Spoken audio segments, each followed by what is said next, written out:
Welcome everybody to allfreeknitting.com. Today I'm pulling out my 10mm needles, or a size 15 if you're a US resident, and I'm working with the absolutely brand new yarn, and this is by Patons and it's called Pirouette, and it will be on the shelves after September 15th of 2011. Let me show you how this fabulous yarn turns into these magnificent ruffles in just a snap. I'm going to show you how I cast on, and how you cast on could be completely different. So this is the loose end, and I want about a foot difference between this hand and this hand of material, and then this here is going to the yarn ball. I want to open up my material now, and I want to pull it open, and it'll expose the last loop that is on it, so it's just like up there. I want to put that onto my knitting needle, just like so, and the hand that is going toward the yarn ball, there's going to be the next loop available. Okay, so there's a section of material there, and then the loop. I want to put that loop onto the knitting needle. Okay, so now there's going to be appearing to be two, and I want you to grab this section here, which is on the other side, and pull it up and over. Okay, so let's try that again. So with the loose end, okay, we're going to look for the next loop available, and we're going to put it on. Okay, we're going to look for the next loop available on the other side and put it on, and we're going to just pull this other loop that we put on up and over. So let's try that again. So this is the loose end, looking for the next loop, putting up. On this side we're looking for the next loop, we're putting it on, and then we're just going to pull this up and over. Okay, so let's try it again. So this is the loose end, we're looking for the next loop available, put it on. Looking for the next loop on this side toward the yarn ball. Okay, we're going to put it on top. And then we're just going to take this one here and we're just going to pull it. It's almost like an onion, you're just going to peel it back.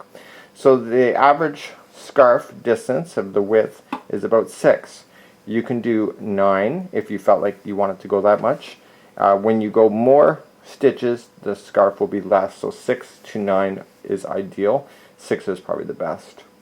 So we're starting up again, so we're just going to put up. Okay, put the other one on and peel back. Okay, I got one more to go, so just looking for the next loop. Once you get started, this project goes really fast, so put the next loop on, put the other side loop on, and then peel that back, just like so. So now you'll have actually 6 loops on your knitting needle. So let's get started on how to actually knit with this particular product. Looking more carefully at this yarn now, you can actually see that the loops are on the very edge, so that there's actually sections that are joining the loops, and what we want to do is when we're knitting with this, we want to concentrate actually in the holes, and we don't want to worry about the sections that are grabbing it in between. So here's what we have right now. We have our 6 on our knitting needles, and what I want to just do is I want to stick in the needle like I normally would, and this is the material coming from the yarn ball.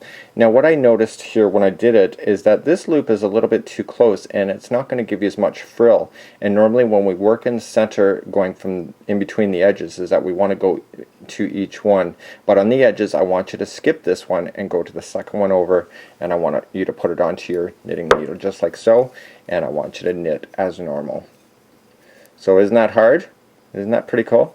So now we're going to go to the next one, and so basically you will see the loop is now attached here, so the very next one on the edge is just right there, and we just want to just pull up, okay, and just slip it onto your knitting needle. So once you get into the rhythm, my camera angle is a little bit rough in order for me to be doing this pretty quickly, but a whole scarf is about 2 to 3 hours to actually complete.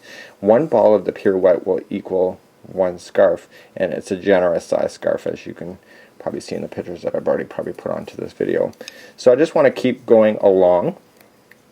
The ruffle is forming itself, and so off camera I thought to myself, I'm going to get lazy and not worry about trying to get that, and maybe I'll grab it down here, maybe in here, and what I found is that it looked awful. So the extra time that it takes you to find the edge is actually really worth the time, because then your ruffles are actually looking, they look random but they're actually pretty consistent, which is probably more desirable for your project.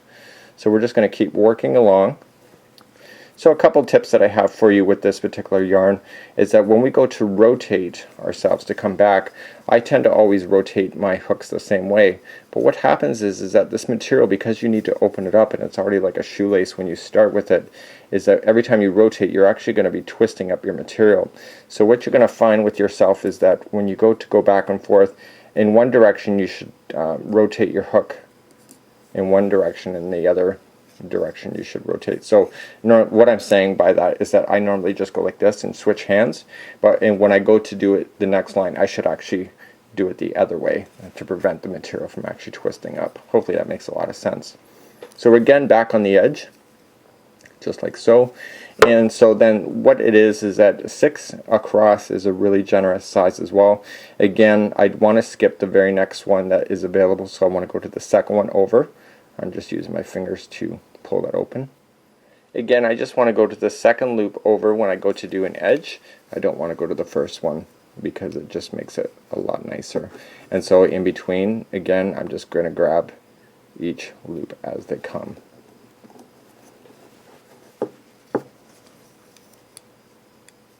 So it requires a little more care to do it, but you know, something like this item is actually going to be really cool when it's done, and the extra time that you will take to create this is going to create a look that's absolutely just spectacular.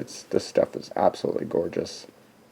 So now we're just finishing up, and so basically, like I said, I would have done this, but in this case what I'm going to just do is I'm going to rotate it around like that, okay, so that it prevents this from all twisting up. So all you got to just do is keep going back and forth, back and forth. One ball will equal one scarf, and if you did 9 stitches, your scarf will be more flatter, plus a lot shorter. Well, not a lot shorter, but it will be considerably shorter than it would be if you did 6. So 6 is the recommended. 9 is still just as nice, it just won't be as long, but it's up to your creativity, and you can really see, you can't see your stitches in between, so it's actually just one of those things where you just want to maintain the frill.